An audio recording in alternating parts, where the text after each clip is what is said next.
해봐요. 함께해요.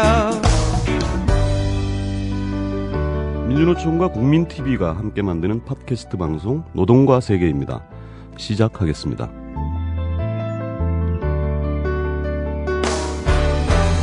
더 나은 세상, 아름다운 생각, 더 해봐요. 민주노총과 함께. 모든 생명은 각각 하나의 우주라고 합니다. 지금 수백의 우주가, 수백의 어린 생명들이 차가운 바닷속에 갇혀 있습니다. 어처구니 없는 사고를 당한 세월호 승객과 가족들에게 깊은 위로를 전하며 민주노총이 국민TV와 함께 만드는 팟캐스트 노동과 세계 4월 19일 방송 시작하겠습니다.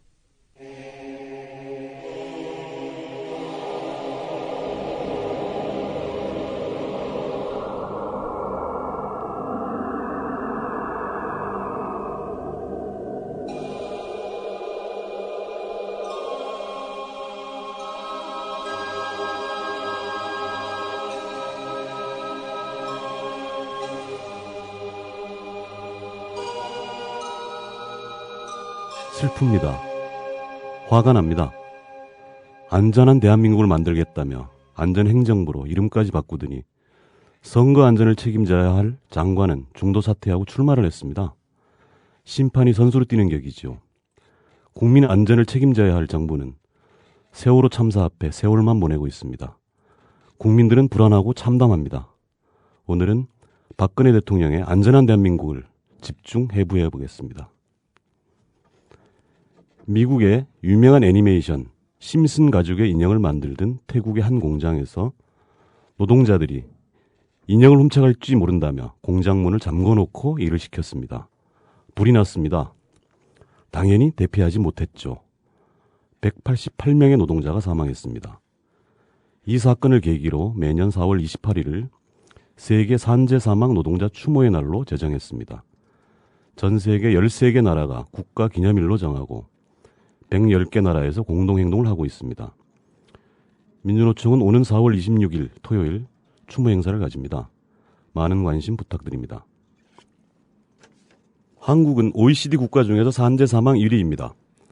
박근혜 대통령은 안전한 대한민국을 주요 국정과제로 하고 있지만 재벌 대기업 현장의 중대재해, 화학물질 사고 등 각종 사고가 끊이지 않고 있습니다. 2013년에도 2233명의 노동자가 산재로 사망했습니다. 2000년 이후에 산재 사망 노동자는 정부 통계로 3만 1000명이고 산재 노동자는 110만 명을 넘겼습니다. 3시간마다 한 명이 죽고 5분마다 한 명이 다치는 산업재해가 수십 년 동안 반복되고 있습니다. 하지만 이마저도 현장의 실질적인 산재의 전부가 아닙니다. 먼저 감추어진 산재 현장부터 찾아보겠습니다.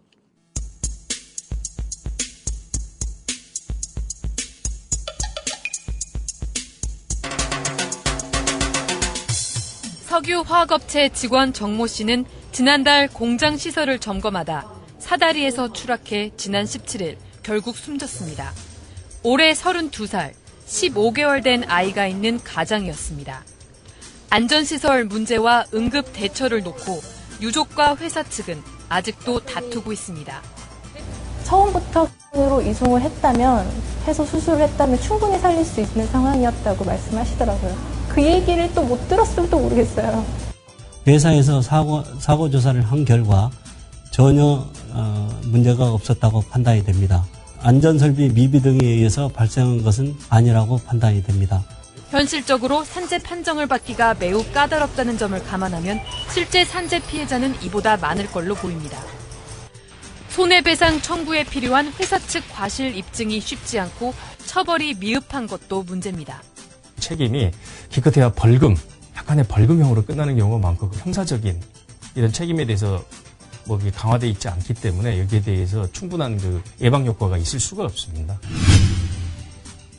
전남 영광 한빛 원전 방수로에서 정비 작업 중이던 근로자 2명이 숨졌습니다. 현장에서 쓰러진 김 씨를 발견해 인근 대학병원으로 옮겼지만 김 씨는 2시간 만에 숨졌습니다. 이렇게 산업재해로 숨진 사람들의 수가 지난해에만 1,900여 명에 이르는 것으로 집계됐습니다. 1년 365일 내내 1시간당 10명이 다치고 4시간 반마다 1명씩 숨진 겁니다. 한 해 전보다 부상자는 430여 명이 줄었는데 사망자는 오히려 65명이 늘어났습니다. 근로자 1000명당 6명꼴로 재해를 당한 것으로 산재율은 여전히 OECD 최고 수준입니다. 사망자는 건설업에서 특히 많았습니다. 전년도보다 12%나 늘어서 516명이 건설 현장에서 숨졌습니다. 특이한 것은 다른 연령층은 사고가 다 줄었는데 55세 이상 장년층의 산업재해가 늘었다는 겁니다. 장년층이 정년 퇴임 이후에 노동시장에 재진입하여 새로운 일을 맡아 수행하면서 재해 발생 위험에 크게 노출되었기 때문인 것으로 보입니다.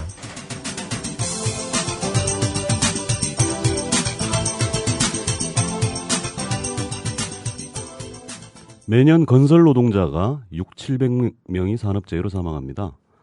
작년 여수 대림산단, 당진 현대제철, 울산 물탱크 폭발, 노량진 수몰사고 모두 건설 노동자들입니다.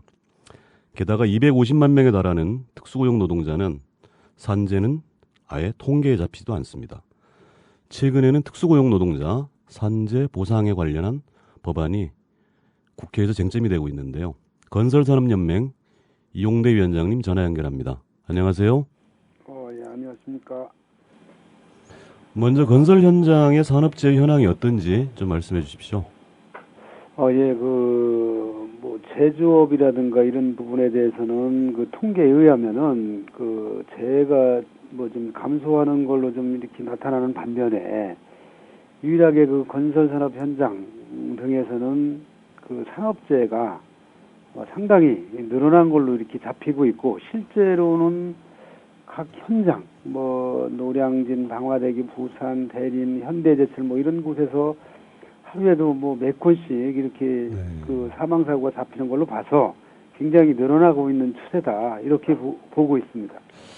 근데 건설 노동자들이 보면 또 대체로 특수고용 노동자로 분류가 돼서 통계조차 잡히지 않는 경우가 많지 않습니까?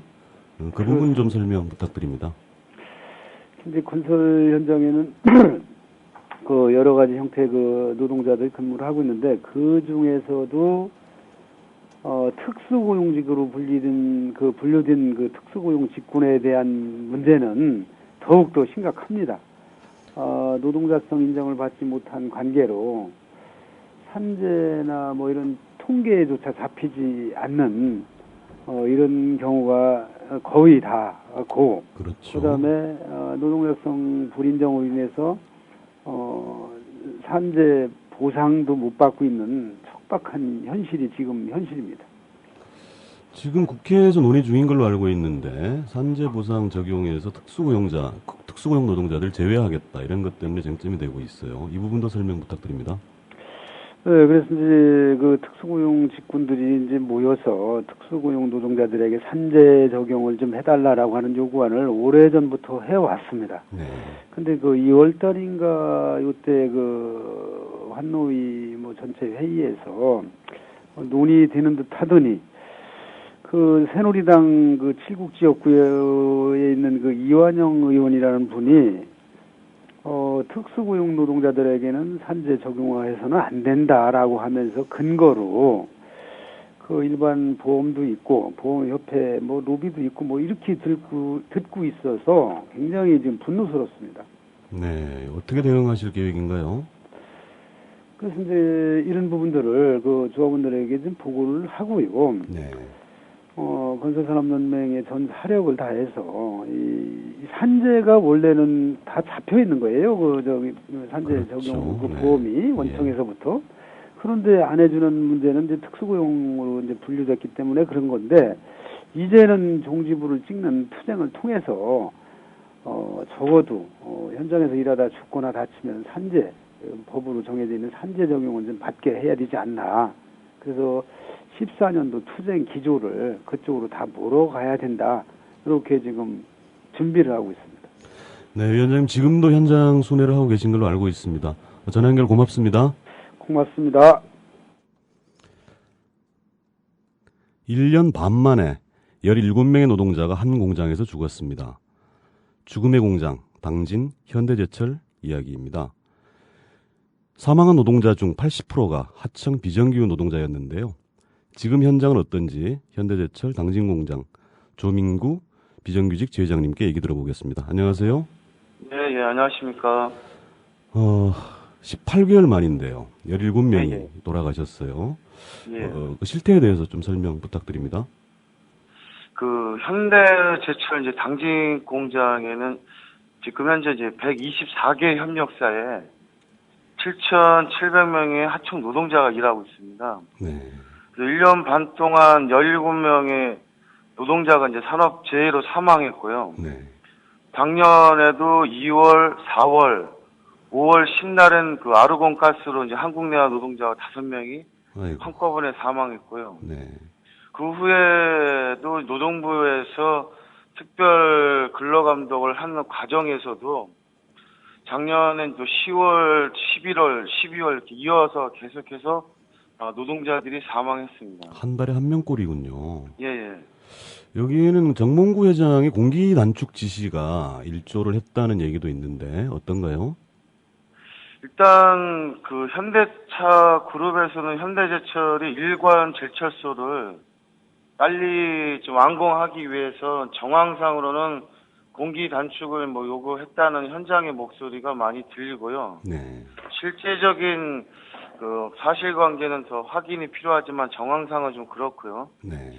근데 이 과정에서 중요한 것은 이제 하청 노동자들이 이제 집중적으로 이제 사망을 그렇습니다. 했고, 네. 올 또 1월 달에도 그 하청 노동자 한 분이 이제 냉각수에 추락해서 화상으로 해서 또 사망을 했습니다. 아이고, 네. 그래서 뭐 사망한 하청 노동자는 뭐 추락, 질식, 협착, 이제 과로로 좀 사망했고요. 네. 작년 12월 6일 날 이제 그 현장에서 작업 중에 쓰러졌던 노동자가 얼마 전에 이제 산업 산재 사망으로 최종 승인된 예. 바가 있습니다. 네. 이 산업재해는 예방이 가장 중요한데요. 특히 예. 이 비정규 노동자들에 대한 산재 교육이나 사전 예방 이런 것들이 어떻게 되어 있는지 좀 알려주십시오. 그 현대제철은 이제 철을 다루는 업종이다 보니까 그 작업 환경이 상당히 좀 열악합니다. 네. 그래서 안전 교육 이런 것이 이제 과거에는 이제 형식적으로 진행이 되었었는데요. 작년에 이제 중대 사고로 인해서 노동부가 이제 특별 근로 감독을 2차례 좀 진행했습니다. 네. 그 확인한 좀 나타난 사항만 보면 뭐 안전 교육이 좀 미흡하고 그다음에 보호구가 이제 안전 보호구 지급이 부족하고 아이고. 안전 시설이 좀 미비한 좀 그런 경우가 많이 나타났고요. 네. 원청사인 현대제철은 이런 뭐 안전 사고에 대한 조사 또는 이제 산재 문제를 해결하기 위한 그런 노력에 원청사는 이제 하청업체 노동자 참여를 좀 거부하고 있어서 아유, 가장 근본적인 가장 위험에 노출돼 있는 분들인데. 예. 최근에 정몽구 회장이 5천억을 투자하겠다는 발표를 했어요. 이것이 현장에 미치는 영향이 있습니까? 그 하청 노동자는 좀 피부로 와닿는 거는 좀 없고요. 네. 외형적으로는 뭐 안전 감시단을 한 200~300명 비정규직으로 뽑아서 이제 가동하고 있고, 네. 원하청 이제 관리자들이 현장 순회를 좀 하는 정도이지, 하청 노동자에게는 5천억이 어디다 투자되는지는 알 수가 없는 상황입니다. 아이고. 또한 저희들이 봤을 때 하청 노동자의 산업재해를 줄이기 위해서는 그 휴식권이 좀 보장돼야 되는데요. 당연하죠. 예. 네, 그 하청 노동자는 정규직 노동자는 4조 3교대로 근무를 하고 있고요. 네. 하청 노동자는 3조 3교대로 근무하고 있어서 예. 연휴도 없이 지금 일하는 노동자, 그러니까 장시간 노동에 시달리고 있습니다. 아이고. 그래서 작년에도 이제 노동부 근로감독을 보면 평일 52시간이 넘는 업체 근무 시간이 이제 많이 있고요. 네. 한 사람이 쉬면 이제 다른 동료가 그 쉬는 동료의 이제 근무 시간을 좀 메우는 방식이기 때문에 심지어는 48시간 연속해서 일을 하고 있습니다. 어휴, 가능한 일이 그러니까 네. 이 하청 노동자 7,000명이 넘는 하청 노동자들이 장시간 노동으로 인해서 상시 그 산업재해를 닥치는 그런 위험에 좀 많이 노출되어 있는 상황입니다. 더 중요한 문제는 이러한 위험하고 또 자주 빈발하고 있는 산재가 은폐되고 있다는 것이잖아요. 예. 그 부분에 대해서도 말씀 부탁드립니다. 그 산업재해는 은폐하는 게 불법인데요. 당연하죠. 예. 원청사는 이제 각 협력사에 대한 그 협력사 평가를 합니다. 네. 그 평가에서 이제 산업재해가 발생하면 업체 평가가 낮아지고요. 그렇죠. 업체 평가가 낮아지면 다음 이제 업체 재계약 시 불이익을 주는 방식으로 하고 있습니다. 재계약을 하지 않는다든가. 네. 그래서 업체에서는 산재를 좀 은폐하려고 하는 거고, 네. 산재 신청보다는 이제 공상 처리를 요구하는 경우가 많이 있습니다. 또 하나는 작은 사고이든 이제 큰 사고이든 반드시 신고해야 됨에도 관행적으로 좀 공상을 유도하고 또 산재 신청을 한 노동자에게는 회사가 이제 그 인사상 이제 불이익을 주기 때문에 현장 이제 하청 노동자들은 산재 신청을 좀 쉽게 접근할 수 없는 좀 구조가 되어 있습니다.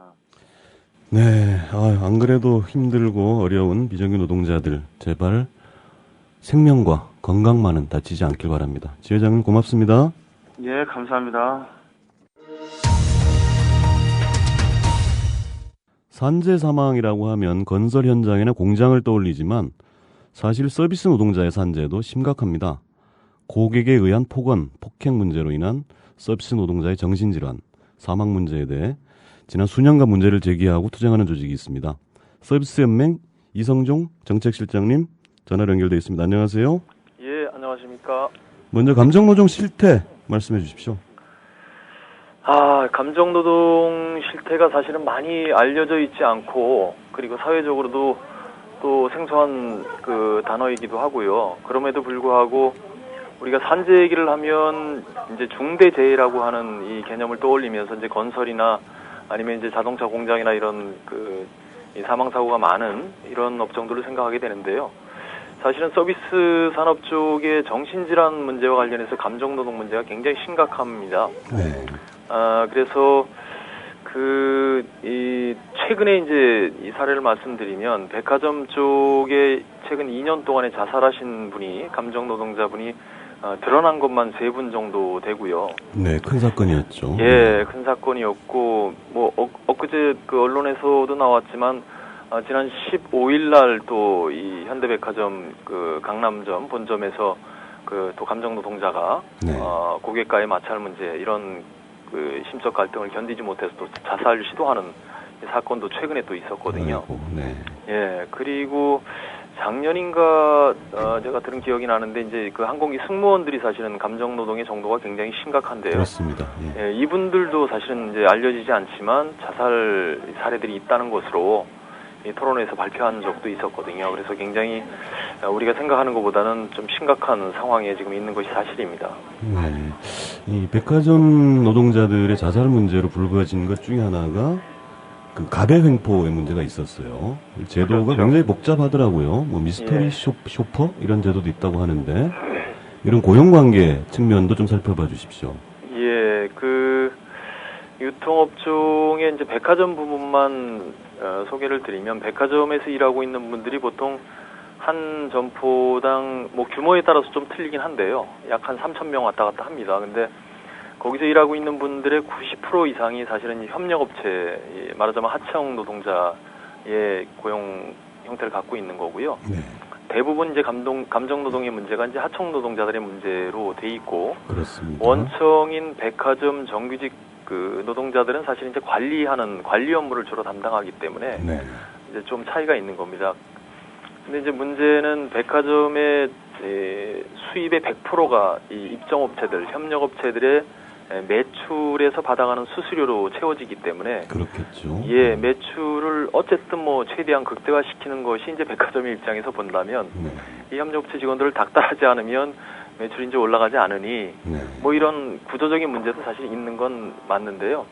그럼에도 불구하고 미스터리 쇼퍼 제도처럼 이제 손님도 아니면서 손님인 척 접근을 해서 이 노동자들의 어떤 친절 문제라든가 업무 근태 문제라든가 이런 것들을 체크해서 이제 그 백화점 측에 평가서를 제출하면 그 평가서에 따라서 그 해당 협력업체 노동자의 어떤 그 여러 가지 이제 평가가 거기서부터 이제 결정이 되고 아무튼 뭐 심하게는 이제 사람이 바뀔 수도 있고 뭐 이런 어려운 점들이 많이 발생이 되거든요.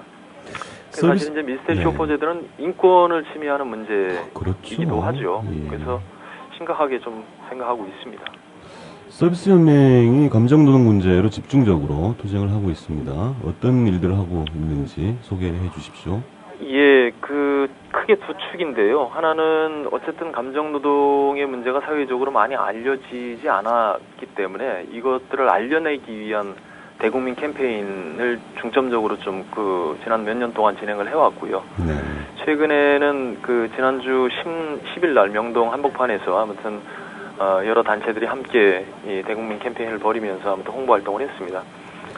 또 한 축은 뭐 그것도 한계가 있기 때문에 어쨌든 법 제도적인 측면에서 감정 노동의 문제를 뭐 산업재해로 인정한다든가 또는 이 감정 노동자들을 보호하는 어떤 그 내용의 입법이 필요하다 이렇게 해서 입법 추진을 지금 하고 있는데요.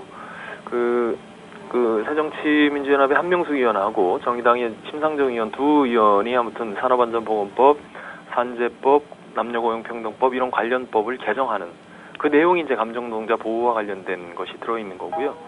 그래서 이런 것들을 공동적으로 좀 하기 위해서 감정노동자 보호 입법 추진을 위한 전국 네트워크라고 하는 단체를 구성해서 작년부터 함께 이제 공동으로 진행하고 있고요. 요 네트워크 소속 단체들은 감정노동자 직군이 포함되어 있는 소속되어 있는 단체들이죠.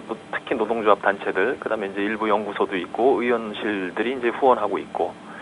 그래서 소개해드리면 뭐 사무금융연맹, 그다음에 보건의료병원 쪽, 그다음에 서비스 쪽, 서비스연맹, 또 콜센터에 있는 희망연대 이런 감정 노동자들이 많이 소속돼 있는 조합원으로 들어가 있는 이런 단체들이 함께 이 감정 노동 문제를 해결하기 위해서 네트워크 단체를 구성하고 캠페인도 하고 입법 추진 운동도 하고 여러 가지 일들을 지금 준비하고 있습니다.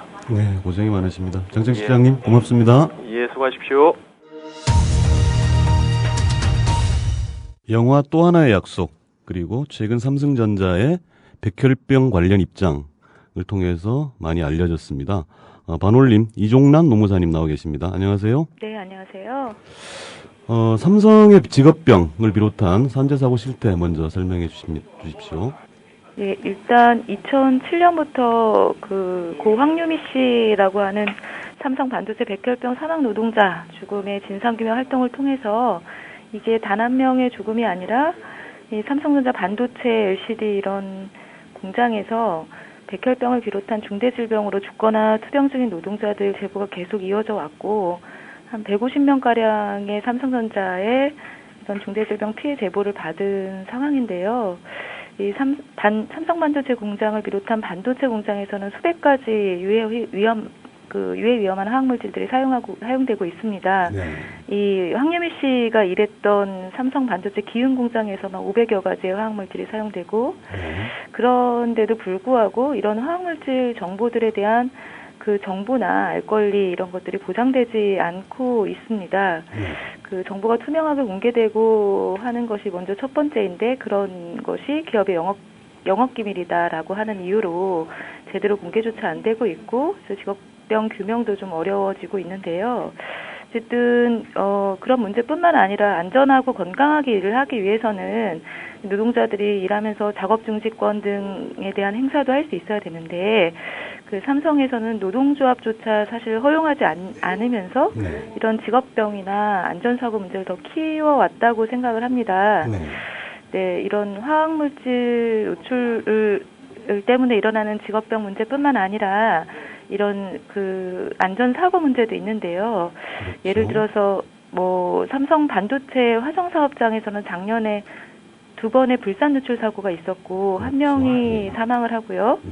또 다수가 또 부상을 당했는데 그 사고에 연이어서 또 작년 8월에는 삼성 정밀화학 부지 내에서 그 폴리실리콘 생산 공장 그 신축 현장에서 이 삼성 엔지니어링이 시공하던 물탱크가 터지면서 또 3명이 숨지고 12명이 부상을 당하는 사고도 있었고요. 네. 또 최근에는 삼성전자 수원사업장에서 그 소화설비의 이산화탄소 누출로 또 협력업체 노동자 1명이 사망을 했습니다. 즉 이런 거를 볼 때 삼성은 이게 그 자신들이 굉장히 좀 유해 위험한 그런 작업한 그 현장을 그 가동을 시키면서 이거를 또 도급을 주고 또 안전하지 못하게 또 이렇게 사용을 하면서도 책임은 또 회피를 하고 있어요. 그래서 그 일단 이런 사고의 이제 1차 원인이 대기업이 사고를 미연에 막을 수 있는 충분한 재력이나 인력이 있음에도 그런 안전에 대해서는 좀 소홀히 한 채 기업의 이윤만을 좀 추구하는 그런 마인드가 사실 가장 큰 원인이라고 좀 생각을 합니다. 가히 산재 왕국이라 할 만합니다. 네. 최근에 삼성전자가 백혈병 문제 관련해서 입장 발표를 하다가 번복하다 뭐 이러고 있습니다. 이 네. 과정 좀 설명 부탁드립니다. 네. 일단은 삼성에서는 사실 저희가 이제 그 피해자들이 이 삼성에게 그 사과와 그리고 보상과 이런 직업병 문제에 대한 재발 방지 대책에 대한 마련을 위해서 이 삼성전자 측과 이제 교섭을 시작을 했는데 교섭에서 괜히 반올림 측은 빠져라. 이 반올림이라고 하는 것이 이 피해자 가족과 활동가들이 같이 구성한 단체인데 반올림 측을 빠져라. 즉 그 피해 당사자 개인에 대한 뭐 보상으로 좀 그치겠다라고 하는 식으로 좀 이렇게 계속 주장을 해왔어요. 그런데 갑작스럽게 이제 월요일인가 발표를 하면서 뭐 제3의 중재기구를 통한 보상안 마련 뭐 이런 거를 이제 언론을 통해서 얘기를 했는데 그 피해 당사자 측 입장에선 그렇습니다. 교섭을 통해서 이 문제를 좀 해결을 하자. 직접 당사자들과 삼성전자가 대면을 하고 교섭을 통해서 해결을 하자고 하는 요구는 좀 외면한 채 4개월 동안 이제 교섭이 정체가 됐었는데 그 요구를 외면한 채 언론에 대고 제3의 중재기구를 통한 보상안 마련이라고 하는 걸로 계속 좀 포커스를 그렇게 맞추고 있는 것이 좀 대단히 좀 우려스럽고요. 왜냐하면 분명히 그 실무협의 당시에 보상안뿐만 아니라 사과, 재발방지 대책, 그 보상에 대해서 당사자들과의 교섭으로 풀겠다고 약속을 했는데 그런 교섭에 대해서는 지금 외면한 채 언론에 이제 보상안에 대한 중재기구 마련 뭐 이런 것들을 얘기를 하고 있는 상황이어서 저희가 좀 안타깝습니다. 네. 아이고 해결의 실마리가 좀 잡히나 했더니 결국은 이렇게 됐군요. 노무사님 너무 고생 많으십니다. 고맙습니다. 네, 감사합니다. 재벌 대기업의 하청 산재 문제를 집중적으로 제기해 오신 국회의원이 있습니다. 지난 국정감사에서는 대기업의 산재 은폐와 산재 보험료 할인 문제를 제기했고 삼성전자 AS기사 노동자 문제 적극 결합하고 있습니다. 국회 환경노동위원회 은수미 의원님 전화로 연결돼 있습니다. 안녕하세요. 네, 안녕하세요. 먼저 재벌 대기업 하청 산재 문제에 대한 의원님 입장부터 설명 부탁드립니다. 예, 우선 중요한 게 대기업의 대형 산재 사고의 공통점은 모두 부상하거나 사망하는 노동자들이 다 거의 대부분이 하청업체 소속이라는 겁니다. 그렇습니다. 예, 이유가 있어요. 대기업이 위험하거나 어려운 작업은 모두 하청을 주어서 책임도 회피하고 인건비를 줄여서 이익을 보기 때문이고요.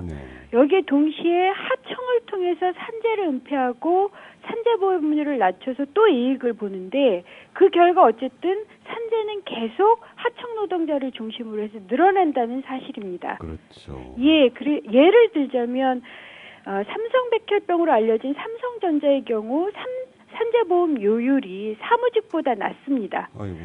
그리고 2012년 한 해 기업들이 산재보험료 이렇게 산재를 하청을 줘서 은폐하거나 회피해서 얻은 감면액만 1조 1,376원입니다. 네, 그렇다고 하더라고요. 예, 그런데 노동자들은 죽어가고 있거든요. 그것이 이제 하청을 이렇게 주면 하청업체는 대기업과 그러니까 재계약을 할 때 산재가 늘어나면 재계약을 못 합니다. 때문에 산재를 줄이거나 은폐하거나 둘 중 하나를 해야 되는데 대기업이 투자를 하지 않으면 하청업체의 선택은 산재를 은폐하는 거죠. 결국 산재 사고에 대한 대기업은 책임을 안 지고 돈이 없는 하청업체는 그것을 은폐하는 방식으로 계속 산재는 늘어나고 결국 노동자만 그 죽음까지 이르는 일종의 죽음에 이르는 병이 아주 구조화돼 있다는 것이 현재 재벌 대기업 하청 산재 문제의 핵심이라고 보고 있습니다. 네, 대기업은 더 살찌고 하청 비정규 노동자는 바닥으로의 죽음으로의 경쟁을 그렇죠. 하고 있는 이런 현실이죠. 네. 상황이 이 지경이면 정부에서 네. 대책을 세워야 되지 않습니까? 정부 대책에 대해서는 어떻게 생각하시나요? 대책을 세워야 되는 정부가 지금 거꾸로 가고 있습니다. 네. 최근 정부가 손톱 및 가시를 빼겠다고 했는데 그것이 이제 각종 규제를 완화하겠다는 겁니다. 그중 산업안전조차도 규제로 보고 완화를 하겠다고 그랬는데요. 암덩어리라고 그러잖아요. 그렇죠. 네. 대표적인 예가 지금까지 산재 발생률이 평균보다 낮으면 즉 산재 관리를 좀 하고 있는 기업에 대해서는 그동안 입찰 같은 데서 가점 2점을 주었어요. 뭐 많이 준 것도 아닙니다. 그런데 이렇게 가점을 주는 것도 기업에게 불리하다는 이유로 이것을 1점으로 낮췄어요. 그러니까 산재를 많이 발생시킨 기업일지라도 입찰을 하는데 공평하게 하겠다는 거예요. 그러니까 즉 기업에게는 유리하게 노동자한테는 불리한 형태로 산재 안전을 더 강화시켜야 될 정부가 그것을 완화시킨 거고요. 그 다음에 20인 이상 기업은 87%가 산재보험료를 감면받고 있습니다. 그런데 이것을 이제 20인 미만 기업으로까지, 그러니까 전 기업이 다 산재보험료를 감면받을 수 있도록 하겠다.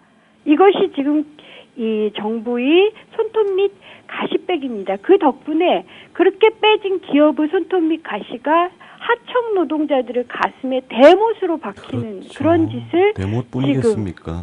네. 정부가 하고 있어서 이것이 굉장히 걱정스러운 점입니다. 네, 다음 주에 그 환노위 법안 소위 뭐 전체회의 이렇게 있는 걸로 알고 있는데 산재 관련 법안들은 지금 어떻게 심의되고 있나요? 산재 관련 법안도 몇 번 논의를 했습니다. 크게 두 가지 유형의 법안이 지금 제출돼 있는데요. 하나가 하청에서 사고가 날 경우에도 그것은 원청의 책임이기 때문에 그 책임을 강화하는 법안 유형이 있고요. 예. 혹은 유해하거나 위협한 작업은 하청에게 하청을 주는 그런 일을 금지시키는, 그래서 원청이 직접 책임지고 그것을 관리하게 하는 그런 법안이 있습니다. 문제는 정부 여당의 반대가 굉장히 커요. 예를 들어서 지난 2월 달에 특수고용 노동자의 산재보험 가입을 확대하기 위한 법안을 환노위에서 심사를 했는데요. 당시 새누리당 이완영 의원이 아주 많은 반대를 하셨습니다. 네, 죄송합니다만 그 부분은 앞서 이용대 건설연맹위원장님이 말씀해 주셨습니다. 어쨌든 그래서 그런 아직 이 정부 여당의 반대가 좀 심하긴 하지만 이번 세월호 참사에서도 그렇고요. 안전 문제에는 전 여야가 따로 없다고 생각합니다. 그래서 시민이 안전을 보장받을 권리를 기업의 비용으로만 인식하거나 혹은 민간 보험회사의 수익으로만 생각하는 정부 여당의 인식만 바뀐다면 사실은 산재 법안을 통과시키고 또한 정부가 산업 산재로부터 시민을 안전하게 보호할 수 있는 조치를 즉각 할 수 있습니다. 하루 5.3명씩 돌아가시거든요. 1년에 2,000명이 산재로만 지금 죽어가고 있고 이것은 사회적 살인입니다. 맞습니다. 그래서 지금 가장 중요한 것은 정부 여당의 인식 전환이라고 생각합니다. 박근혜 정부의 공약이 안전한 대한민국이었어요. 그래서 그 부분에 대한 모든 조치를 해주시기를 일하는 시민과 모든 국민과 우리 아이들과 청장년들을 위해서 제발 이번만큼은 공약을 지켜주시기를 진심으로 부탁을 드립니다. 네, 적어도 죽지 않고 일할 권리만큼은 정부가 책임져야 되지 않겠습니까? 은수미 의원님 고맙습니다. 네, 감사합니다.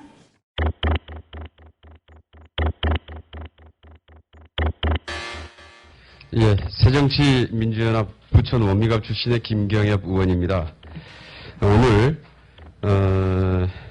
어제 경기도의회에서 통과된 생활임금 조례 통과를 환영하고 이 생활임금제를 전국으로 확대시키기 위한 선언을 하는 기자회견을 시작하겠습니다.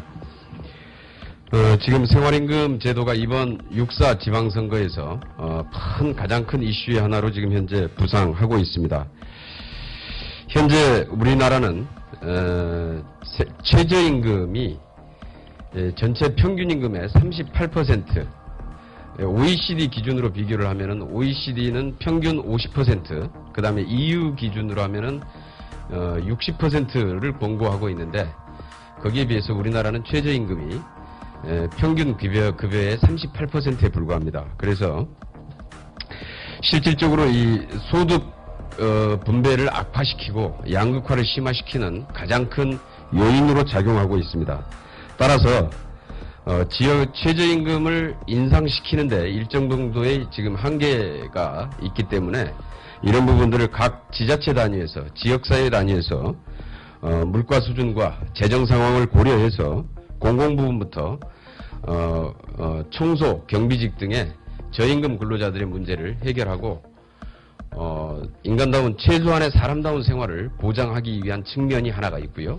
또 하나는 이런 과정들을 통해서 이제 그 소득주도 성장을 추구해야 되는 또 하나의 핵심 정책 중에 하나라고 생각합니다. 최저임금과 생활임금 문제. 그동안에 우리가 더 이상 이윤주도의 성장 정책이 한계에 봉착했고 실패했기 때문에 이제는 소득 분배를 통해서 성장을 추구하는 새로운 성장 정책을 추진하는 데 있어서 이 최저임금과 생활임금은 핵심적인 사안이다 이렇게 생각을 하고 추진을 하고 있습니다. 그래서 이 생활임금은 최저임금을 보완하는 장치입니다. 그동안에 이 생활임금 문제를 둘러싸고 이미 일부 지자체에서는 이미 시행을 하고 있습니다만은 그 환경노동위원회에서 이 생활임금 문제에 대해서 노동부 장관의 입장은 필요성과 취지는 공감을 한다. 그러나 법적인 도입 문제는 좀 더 검토를 해봐야 되겠다는 입장이 발표가 있었고요. 따라서 이 부분에 대해서 법적인 제도 마련의 시급성과 함께 이번 지방자치 선거를 통해서 전국적으로 확산해가는 계기로 삼고자 합니다.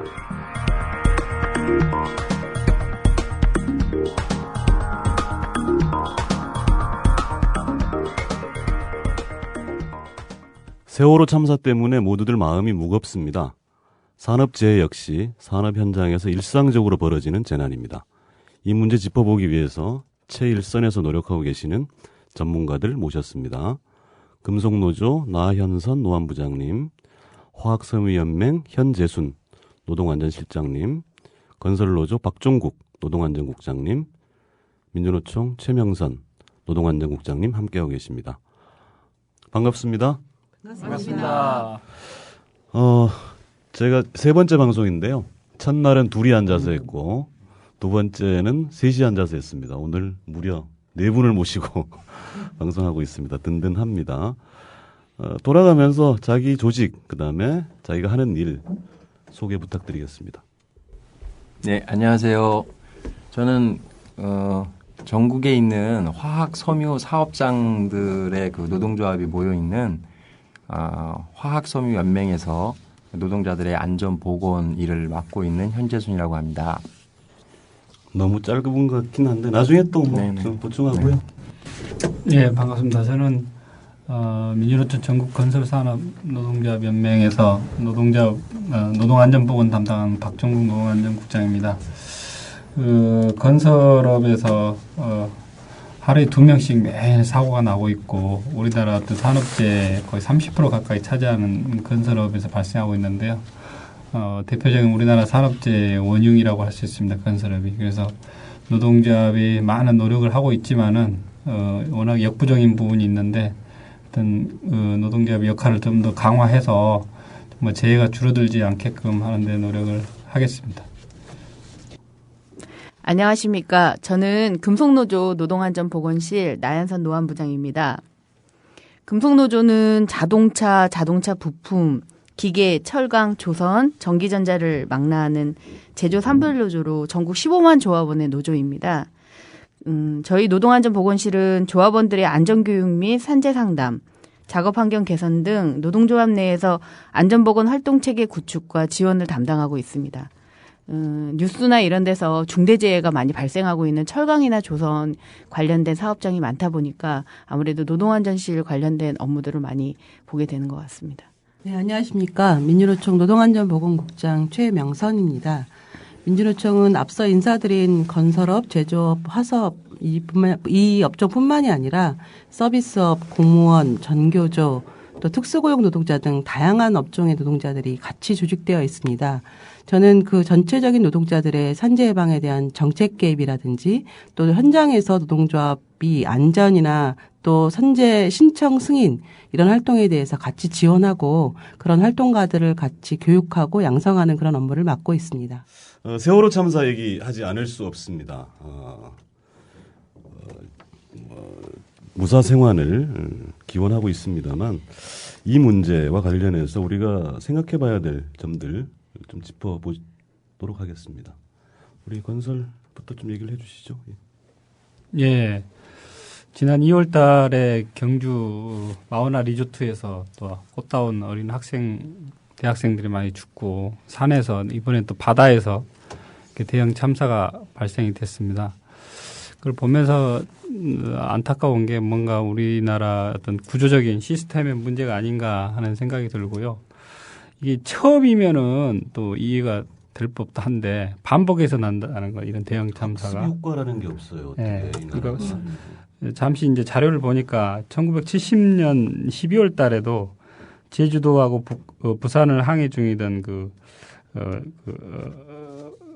362톤 여객선이 제주도 해협에서 전복이 됐습니다. 근데 그게 어떤 좌초되거나 그러지 않고 간단한 사고 원인은 자재 그러니까 감귤 박스를 배에다가 산더미처럼 싣고 그 배가 이제 흔들리면서 무너졌습니다. 감귤 박스가 무너지면서 배 한쪽으로 이제 편심이 발생해서 배가 그대로 전복돼서 무려 319명이 사망하는 사고가 있었습니다. 그런 사고가 있었음에도 불구하고 이렇게 시대가 많이 발달했는데도 이런 참사가 난다는 것은 정말로 안타깝고 지금 속속 현장에 여러 가지 안전상의 문제들 이런 것들이 속속 나타나고 있고요.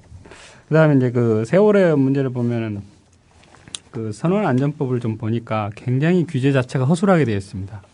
그리고 이 선박안전법을 보면은 규제 벌칙 조항도 최고가 1년 이하의 징역, 1,000만 원 미만의 과태료에 처하는 게 고작입니다. 선박 사고에 대해서요? 네, 선박안전법을 위반했을 경우에 그런 경우가 있다 보니까 이런 허술하고요. 그 다음에 지금 이 세월호가 일본에서 한번 구조 변경을 했고 또 우리나라 와서 또 한 번 했다는 거 아닙니까? 그렇게 알려져 있더라고요. 예. 그러다 보니까 15% 정원의 15%를 또 증액을 한 거고 그래서 총 921명이 탑승을 가능하도록 되어 있더라고요. 근데 그 구조 변경을 누가 해주냐면은 해양항만청에서 구조 변경 승인을 내주는데 절차를 봤습니다. 절차를 봤는데 너무나 허술합니다. 종이 한 장에다가 이게 답니다.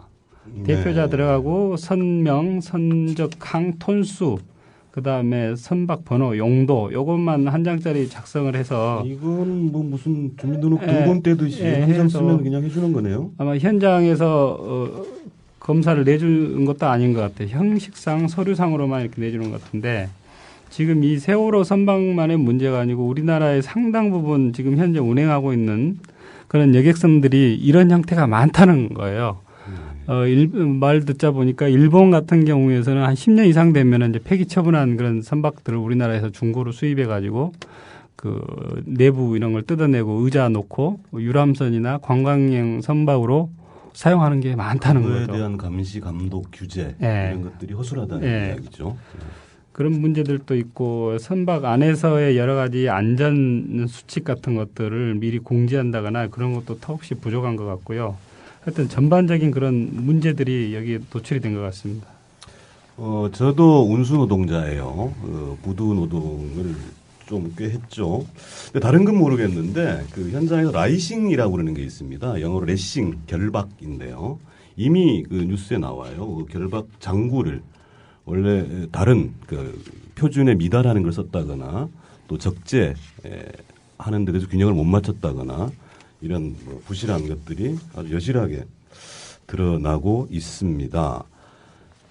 요번 세월호 침몰과 관련해서 대한민국의 재난 안전 시스템이 침몰했다 뭐 이런 얘기도 하고 있습니다. 앞서 전화 인터뷰에서도 뭐 거의 빠짐없이 나온 이야기가 박근혜 대통령의 대표 공약이 안전한 대한민국이었잖아요. 이 안전한 대한민국이 진짜 안전한 건지 해보겠습니다.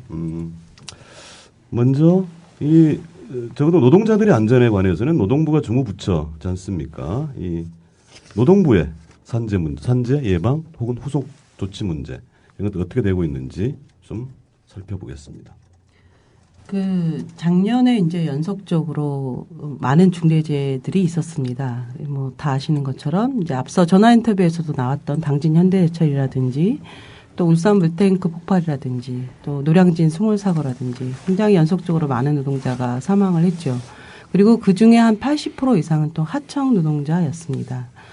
네, 이 상황과 관련해서 그 정부가 이제 특히 노동부가 여러 가지 예방 대책을 발표한 바가 있습니다. 뭐 5월 달에도 발표하고 9월 달에도 발표하고 한 3번에 걸쳐서 발표를 했었죠. 작년? 예.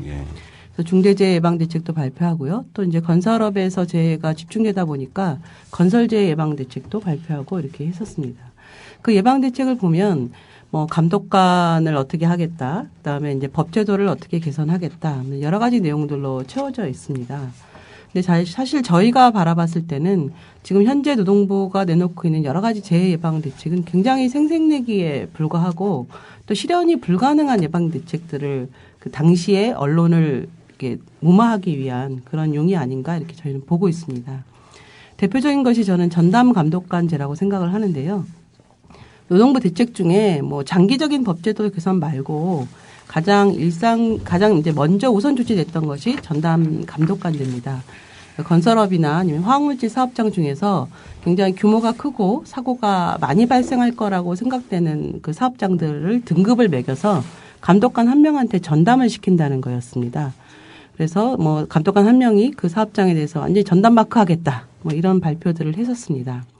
그런데 지금 현재 노동부에서 산업안전을 감독하는 감독관 숫자가 300명이 채 안 됩니다. 국회의원 숫자하고 비슷하더라고요. 네, 맞습니다. 그래서 뭐 한 명이 굉장히 많은 사업장을 감독을 하게 되고 자기가 맡은 사업장을 다 해서 한 번씩 감독하려면 몇 년이 걸리는 그런 상황인데요. 그런데 이 전담 감독관제를 발표하면서도 노동부 감독관 숫자는 한 20여 명밖에 늘어나지 않았어요. 네. 그럼 그렇지 않아도 굉장히 감독관 숫자가 적은 상태인데 이걸 갖고 이제 인력은 안 늘린 상태에서 전담해서 감독하겠다라고 한 것이죠. 그래서 이 감독관 한 명이 전담해야 되는 사업장만 1인당 한 13개 사업장이 됩니다. 그래서 사실은 그 정부 대책에서 가장 약간 뻥튀기 내지는 생색내기 대책이었다고 생각을 하고 있고요. 두 번째는 그 전담 감독관제를 발표를 할 때 저희가 그 노동부에 얘기했던 것이 뭐냐면 그러면 수많은 중소형체 사업장들의 감독이나 나머지 사업장들의 감독은 어떻게 하겠다는 거냐, 대책이 있는 거냐, 이제 이런 문제 제기를 많이 했었는데요. 저희가 국회를 통해서 자료를 받아보니까 작년에 사고가 많이 났는데 오히려 사업장 감독 숫자는 그 전에보다 굉장히 대폭 줄었습니다. 오히려 노동부에서는 그 예방을 다 하겠다, 감독을 하겠다라고 얘기를 했지만 실질적으로 사업장 감독 숫자 인원도 늘지 않았고 숫자도 계속 줄었던 것이죠. 거짓말을 한 거네요? 예, 그렇다고 볼 수 있을 것 같습니다. 그러니까 그때만 딱 타고 넘어가는 거죠. 그리고 또 하나 말씀드리고 싶은 것은요. 지금 이제 앞서 많은 건설업의 사고들이 공기 문제 때문에 발생합니다. 무리한 공기 단축 지시죠. 공기 단축을 지시해서 현장이 굉장히 뭐 정신없이 돌아가면서 사고가 다발하는 거고 그게 모든 사고에서 나타납니다. 근데 이제 사실 지금 산업안전보건법에는 그 위험한 업무에 대해서 공기를 단축하거나 설계를 변경하거나 이렇게 하지 못하도록 되어 있습니다. 법조항으로 최근에 들어온 조항인데요. 근데 그 처벌 조항이 거의 몇백만 원에서 몇천만 원 수준밖에 안 됩니다. 그리고 어떤 것이 위험한 업무에서 설계 변경을 어떻게 한다든지 공기 단축을 어떻게 한다든지 이런 것들에 대한 세부 조항도 굉장히 취약하죠. 사업주 입장에서 그 공기 단축을 하면 몇천만 원, 또 심지어는 당진현대제철 같이 굉장히 큰 공장의 경우에는 수백억의 이익에 연관되어 있는 문제인데 그거를 위반해서 한 몇백만 원, 몇천만 원 수준의 것으로 처벌이 끝난다면 어느 누가 그 법을 지키려고 하겠습니까? 그래서 지금 정부가 얘기하고 있는 각종 예방 대책들은 사실 굉장히 허구에 가깝고 그것에 기반해서 박근혜 대통령이 안전한 대한민국을 주장하는 것은 정말 어불성설이라고 생각을 합니다. 네. 전체적인 거 좀 짚어보셨는데 산업별로 조금씩 다르긴 할 것 같아요. 먼저 금속 사업장도 한번 살펴볼까요?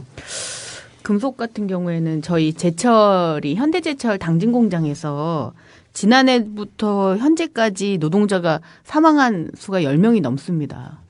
그래서 2007년 이후 무려 30명의 노동자가 사망했다는 그 네, 통계가 있는데요. 지회장님 전화 연결해서 좀 말씀을 해주셨고요. 그래서 지난 11월 2013년도 11월 현대제철 가스 누출 사망사고 이후에 고용노동부가 당진 공장을 안전관리 위기사업장으로 정하고 아까 말씀하셨듯이 현대제철만 전담 관리하는 그 세 팀, 그러니까 6명의 상설감독팀을 파견을 했어요. 근데 그럼에도 불구하고 근로감독관이 와서 현장에 계속 상주하는데도 불구하고 또다시 산재 사망사고가 났습니다. 이건 뭐냐면 결국 전담반이 들어와서 현장을 돌아보는데도 산재 사망사고가 날 수밖에 없는 어떤 직무유기가 있었던 것이 아닌가 저희는 그렇게 보고요. 근본적인 안전대책을 세우려는 의지가 없기 때문에 이러한 사망사고가 계속 난다고 생각을 하기 때문에 그 근본적인 문제에 대한 대책을 세울 수 있는 고용노동부의 어떤 정책이 나와야 되지 않는가 이렇게 생각을 하고 있습니다. 대형 사고 날 때마다 하는 이야기가 안전불감증 이렇게 얘기를 한단 말이죠. 근데 아까도 말씀드렸듯이 학습 효과가 없는 것 같아요. 뭐가 하나 벌어졌으면 그걸 뜯어 고치려는 노력들이 있어야 되잖아요. 너무 안타깝습니다. 그리고 지금 규제 완화 얘기를 굉장히 많이 합니다. 우리 박근혜 대통령은 뭐 암덩어리 끝까지 좌우지간 뭐 어마어마한 살벌한 얘기들을 해가면서 하는데 이런 규제, 그러니까 산업안전에 관한 규제조차도 별 허술하기 짝이 없는 이런 규제를 또 풀겠다 하고 있는 이런 내용들도 있더라고요. 그리고 산재 관련 법 중에서도 오히려 후퇴하는 것들이 있다고 하죠. 뭐 화학물질관리법 이런 경우가 대표적이라고 하는데 좀 얘기 좀 해주시죠. 네. 저희가 이제 화학 섬유 사업장들의 그런 안전보건이나 이런 일을 하고 있는데요. 저는 그런데 이제 최근에 2012년도죠. 예, 구미 불산 누출 사고 이후에 연이어서 이제 삼성 화성 공장에서 또 불산이 누출이 되고요. 여수에서 기름 유출이 되고 남양주시 빙그레에서 암모니아가 누출이 되고 연이어서 계속 사고가 났어요. 그래서 정부 통계로 보면 2013년도 작년이죠. 총 87건이 일어났다고 합니다. 화학물질 사고가 87건. 그래서 그게 예년 평균의 7배 이상이 늘어난 거래요. 금방 학습 효과 말씀하셨는데, 화학사고가 터질 때마다 이제 뭐, 언론이나 이런 데서는 이제 난리가 나는 거죠. 뭐 관리체계 부실의 문제나, 이후에 사고가 났을 때 대응 매뉴얼의 문제나, 초기 대응 매뉴얼의 문제나, 이런 얘기를 많이 하는데, 요번에 그 세월호 같은 경우도 핵심적으로는 이제 그러니까, 사고 초기에 대응이 매뉴얼이 없었다는 거 아닙니까? 우왕좌왕했다고 나오잖아요. 그러면서 어떻게 천안함 때도 그랬고 그다음에 금방 말씀하신 이런 해양 사고가 대형 해양 사고가 있을 때 말만 이 사고 시에 초기 대응 매뉴얼을 만들어야 된다라고 누차 얘기를 했지만 여전히 없었다는 거죠. 그래서 이번 사고도 뭐 언론에 의하면 뭐 우왕좌왕했다고 하지 않습니까? 정부나 뭐 관계 기관이나 뭐 어디든 다.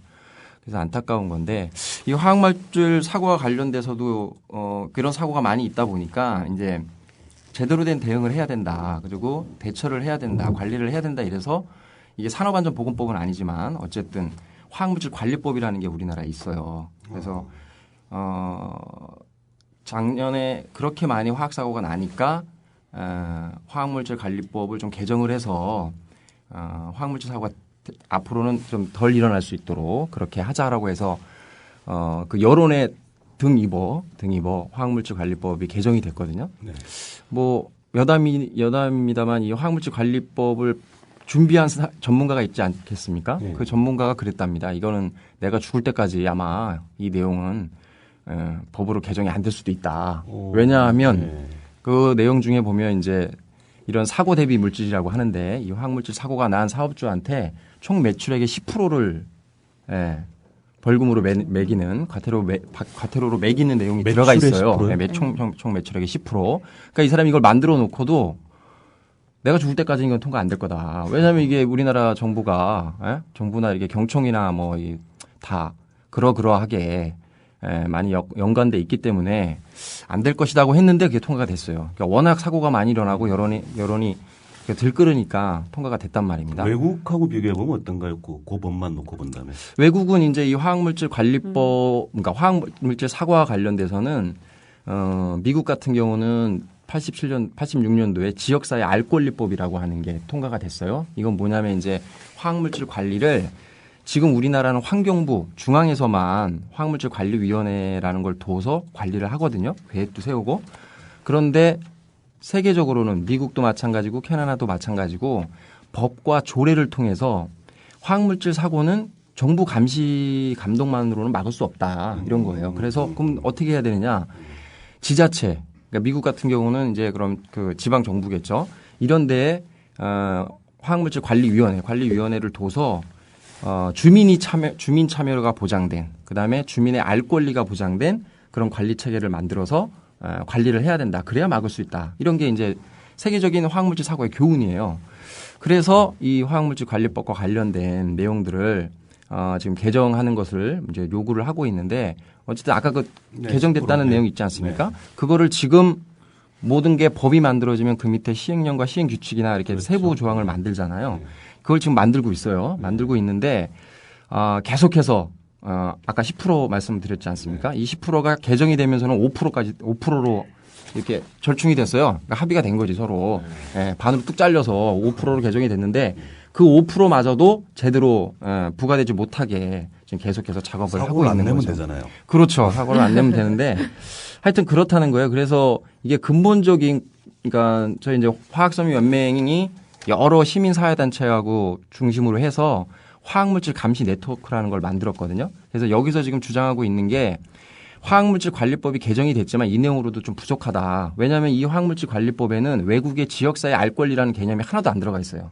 주민들의 알 권리나 이런 것이 하나도 안 들어가 있거든요.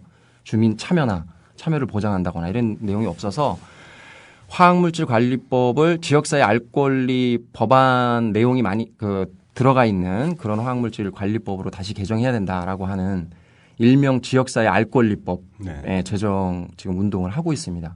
그래서 그런 것이 되지 않으면 아까 뭐 시스템 많이 말씀하셨는데 이런 법제도적 장치가 마련되지 않으면 결코 화학물질 사고는 막을 수 없다. 그래서 말만 그냥 뭐 터지고 나면 관계기관 부처 뭐 다 회의해가지고 대책을 내놓는데 결코 막을 수 없다. 그거는 반증하고 있지 않습니까? 사고가 계속 나고 있어요.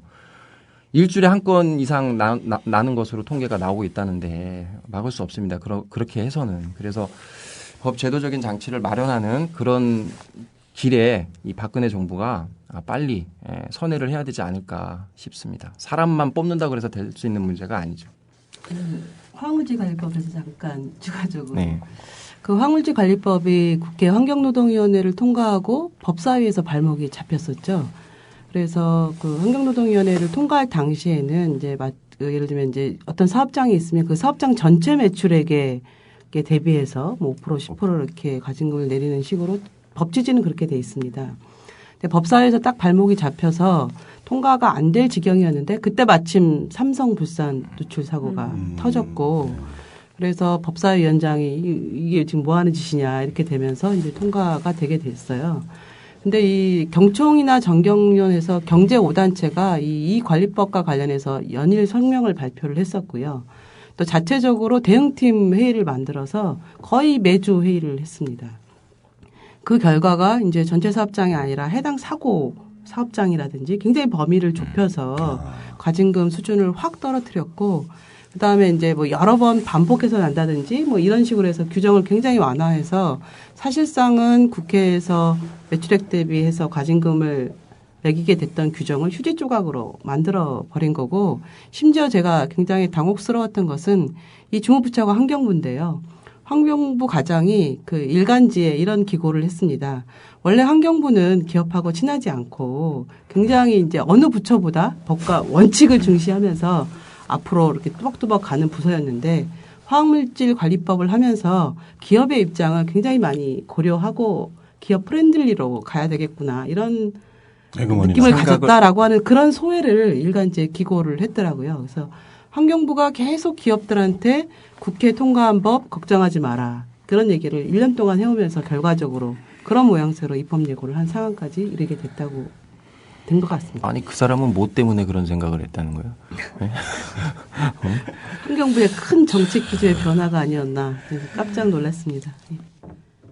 산재, 산업재해라고 하면 보통 이제 노동 현장, 건설 현장 뭐 이런 쪽 생각을 하지만 이게 결국은 지역 사회, 지역 주민들과 연결이 돼요. 작년 우리 집이 뭐 저 경기 동부 쪽인데 남양주 뭐 암모니아 가스 유출 때 그렇게 이미 알고 있었다는 거예요, 회사는. 근데 주민들에게 알리지 않았으면 물론이고 하청 비정규직 이 지게차 기사한테 그 작업장 안에 들어가라고 그랬답니다. 네, 맞습니다. 그래서 폭발한 거예요. 죽었지 않습니까, 사람이. 그리고 지역 주민들이 엄청난 피해를 미치는 당시에 거죠. 당시에 이제 가서 주민들하고도 면담도 하고 했는데요. 그러니까 2시간이었어요. 그러니까 누출이 됐어요, 암모니아가. 누출이 됐는데 2시간 동안 누출이 됐는데 그거를 알리지 않은 거예요. 그러니까 이제 화학물질관리법에 따르면 누출이 되거나 이런 사고가 일어나면 바로 관계기관에 신고하게 돼 있거든요. 근데 신고를 안 했어. 그러니까 2시간 동안은 빙그레 빼고는 나머지는 아무것도 모르고 있었다는 거예요. 섬뜩한 거죠. 이제 주민들, 아파트 주민 얘기에 의하면 그 얘기를 듣고 이제 굉장히 섬뜩해졌고 왜냐하면 폭발을 했으니까 2시간 동안 누출되다가 폭발돼서 알게 된 거예요. 그리고 그래서 그 전까지는 주민들에 대한 얘기 아무 얘기도 없다가 폭발 사고가 딱 나자 이제 그때야 이제 소방서가 출정을 하면서 주민들 보고 빨리 대피하시라고 그렇게 얘기를 했다고 하더라고요. 근데 여기서 제일 중요한 건 뭐냐면 빙그레의 암모니아라고 하는 그런 사고 대비 물질, 폭발 위험이 있는 물질이 있는 줄 알았느냐 주민이 당연히 몰랐겠죠. 당연히 몰랐겠죠. 예. 그런데 구미불산 때도 그렇지만 주민뿐만 아니라 우리나라는 관계기관도 모르고 있다는 거예요. 구미불산에서 가장 핵심적인 건 뭐냐. 출동한 소방서도 몰랐어요. 그 풀브 글로벌이라고 하는 사업장이 불산을 취급하는 사업장이라는 걸 몰랐습니다. 경찰도 몰랐어요. 그때 사고를 보면 구미불산 사고 나니까 소방서 와가지고 물만 뿌리고 그렇죠. 있는데 그 사람들을 그러니까 물 뿌려놓고 이제 괜찮다 안심해라 했는데 정작 이제 사람들이 계속 죽어나간 거 아니에요? 죽어나가는데 그 초기 대응을 했던 게 그 관이 나와서 한 것도 아니고 마을 이장님이 트럭을 몰고 다니면서 태워가지고 다 그 피신시킨 거 아니에요? 그리고 이번에 세월호도 마찬가지예요. 세월호도 처음에는 뉴스 보면은 사상자가 없다 이렇게 보도가 됐어요. 그러니까 안심을 했겠죠. 예. 그러니까 초기 대응을 늦은 거죠. 그런데 주변에서 그 고기잡이를 하던 그 어선들 진도 앞바다의 어선들이 어민들이 달려갔다고 지금도 텔레비 보면 어민들이 지금 사람을 구해내고 있어요 지금. 그러니까 국가가 없는 거예요. 개인들이 그냥 다 이렇게 해야 되는 거죠.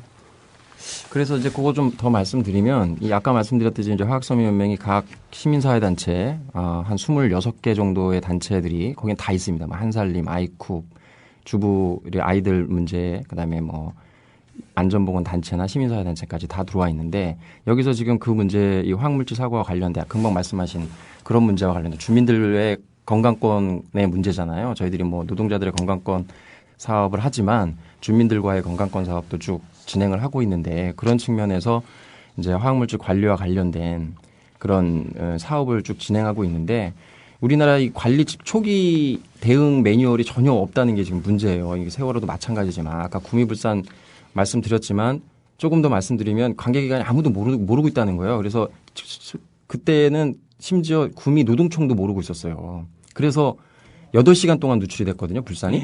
근데 왜 8시간 동안 누출이 됐는지 아십니까? 누출 원인은 밸브가 땡크로리의 밸브가 열려서 누출이 됐어요. 근데 이것도 볼 밸브라고 밸브 그냥 이렇게 열면 노동자 오른쪽 발이 밸브를 누르면서 부주의로 했다. 이게 경찰의 3주간의 조사 결과 발표였는데 원래 이 볼 밸브라고 그냥 밸브를 쓰면 안 돼요. 그런 데는 이중 체크 밸브를 써야 되는데 그런 얘기도 안 한 상태에서 누출이 됐는데 왜 8시간까지 됐느냐? 모르니까 이 공장 구조도 모르고 그다음에 그렇게 누출이 됐다라는 사실도 전혀 모르기 때문에 이 밸브 찾는데 8시간이 걸린 거예요. 아니 공장 직원들이나 뭐 아니요. 공장 직원들은 다 대피를 한 거죠. 왜냐하면 거기 있던 5분 다 돌아가셨고 다 대피한 거죠. 그래서 부상자 중에 18명이 소방관들이에요. 소방관들 저도 모르고 있었다는 거예요. 그래서 그걸 찾아서 하는데 8시간 걸렸고 뭐 경찰은 와서 폴리스 라인 친 거고요. 그래서 아까 그 물 뿌렸다고 그러는데 원래 중화를 시키는 석회제를 뿌려야 돼요, 거기다. 근데 그런 것도 안 가지고 아무것도 모르고 있다는 거예요. 지방노동청도 마찬가지고. 이장님이 보다가 방송 때리고 다 옮기신 거죠. 주민들 대피시킨 건 거란 말이에요.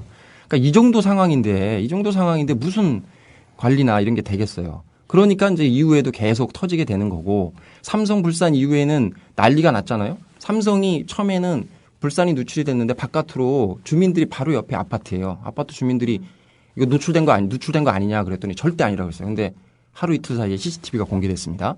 CCTV를 보니까 흰 뿌연 연기가 있었는데 갑자기 싹 빠지는 거야. 알고 봤더니 환풍기를 돌려서 다 뺀 겁니다. 바깥으로. 그래서 주민들이 난리가 났고 그것 때문에 경기도에서 화학물질 관리 조례가 만들어졌어요. 느닷없이 갑자기 이 화학물질 관리와 관련된 그러니까 그 정도로 지금 우리나라 관리가 허술하고 대삼성이라고 하는 뭐 글로벌 기업이라고 하는데 삼성조차도 이런 관리 체계가 전혀 안 되고 있다는 거예요. 조금 누출이 됐는데 그거를 맨 처음에 조금 누출됐다 그러면서 그 맨 처음에 막은 게 고무장갑이란 거 아닙니까? 비닐로 쌌대요. 그래서 고무장갑으로 그걸 막고 있었답니다. 그래서 나중에 이제 공무팀이 와서 그걸 하게 된 건데 그러니까 뭐 말씀드리면 이게 그 화학물질과 관련된 이런 정보도 전혀 전무하고 그래서 그 불산 누출 같은 경우는 노동자가 한 분 돌아가셨는데 삼성 같은 경우는 불산은 고농도로 누출이 되면 그 구미불산처럼 거기서 바로 돌아가시지만 저농도로 되면 24시간 동안 관찰을 해야 된다는 게 이 화학물질 정보에 들어 있어요. 다른 외국들은 다 그렇게 하는데 우리나라는 대삼성이 그렇지 않다는 거예요. 그래서 이 수리 작업을 한 사람을 집에 퇴근 시간이 돼서 집에 갔는데 다시 새니까 다시 불렀다는 거 아닙니까? 다시 하라고? 그런 다음에 조금 몸이 이상이 있으니까 늦게 병원으로 옮기면서 그렇게 돌아가시게 됐어요. 죽지 않아도 될 노동자가 죽게 된 거죠. 그만큼 한 일례인데요. 그만큼 뭐 관리 체계고 뭐고 다 종합적인 대책이 없다는 거예요. 그래서 이걸 하기 위해서는 아까도 말씀드렸지만 이게 지자체 차원에서 이런 화학물질 관리 체계가 만들어져야 되고 거기서 주민들과 민간 전문가들이 참여한 그런 대책 활동이 이루어지지 않으면 결코 막을 수 없다라는 그런 얘기가 되겠습니다.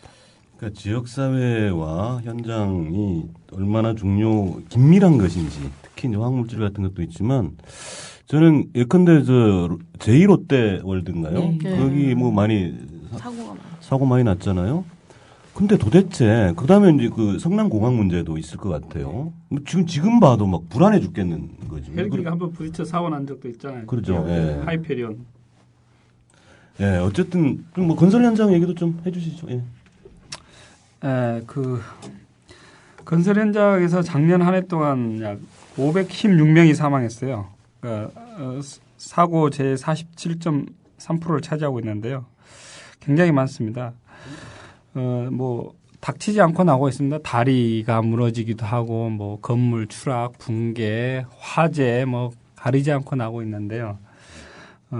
일단 저희들이 문제 제기를 하고 있는 것은 관급공사가 오히려 더 법을 안 지켜요. 건설 현장에 보면은 관급공사가 있거든요. 정부가 발주한 관급공사가 적정한 공기를 맞추고 근로기준법도 지켜야 되는데 오히려 관급공사가 일요일도 쉬지 말고 일을 해라.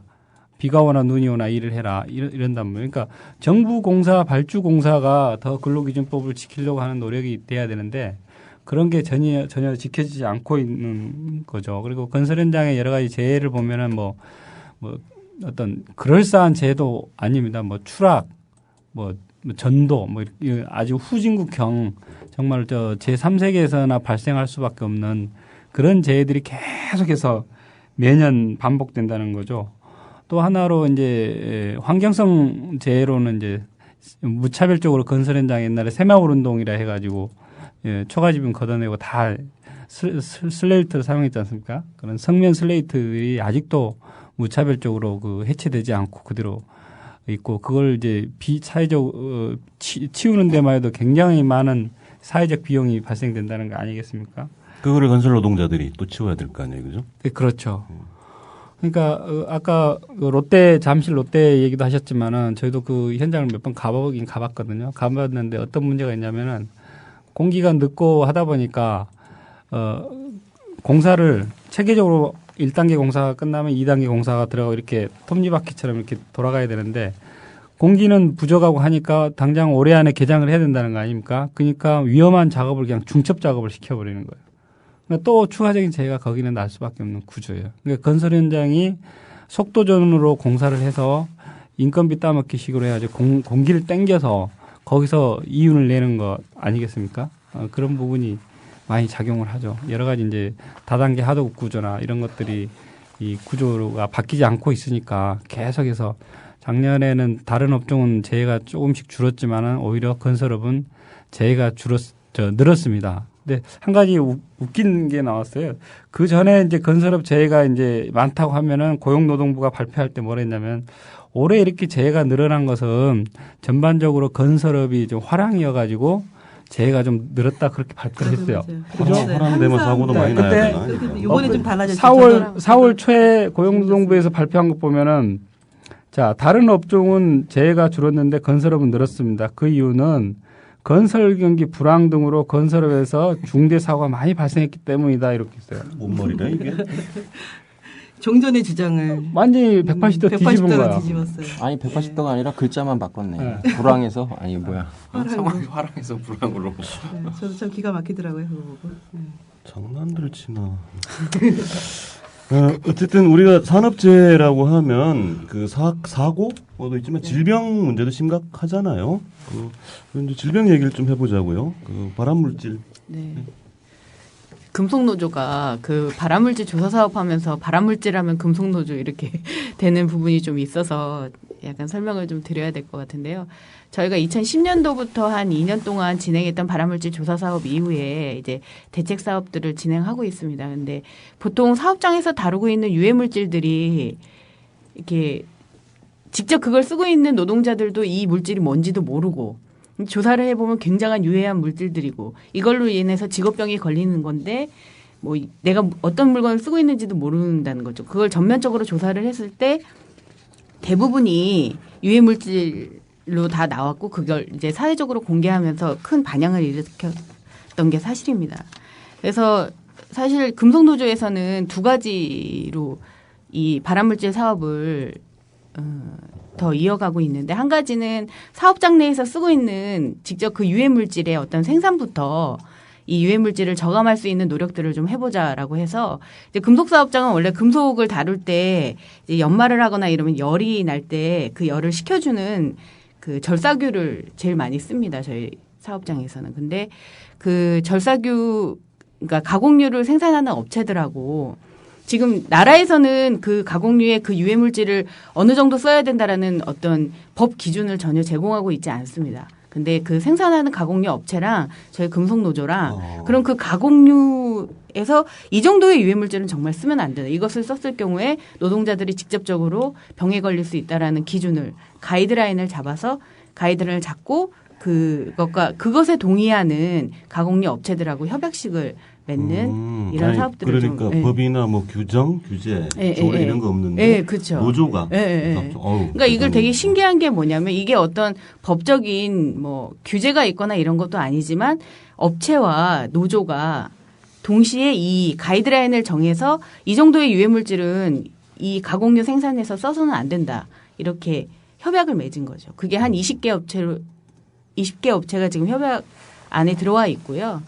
이제 이런 건 모범 사례로 널리 좀 알려야 될 이제 문제네요. 마찬가지로 이제 자동차 저희가 생산하는 자동차 조선 이런 데에서 제일 많이 쓰고 있는 게 또 이제 도료나 희석제예요. 뭐 페인트나 신나 같은 거. 근데 그걸 생산하고 있는 업체들과도 법에서는 정해주지 않기 때문에 이제 노조나 업체에서 그 가이드라인을 정하는 사업들을 좀 진행하고 있습니다. 사회운동으로 봐야 될 문제네요. 그렇죠. 생산 단계에서부터 이제 없애는 거죠. 네. 그러면 그냥 소비자나 생산 현장에 나오면 안전한 제품이 나오게 되는 거죠. 그러니까 우리 노동자는 두 가지 자격을 갖고 있는 거예요.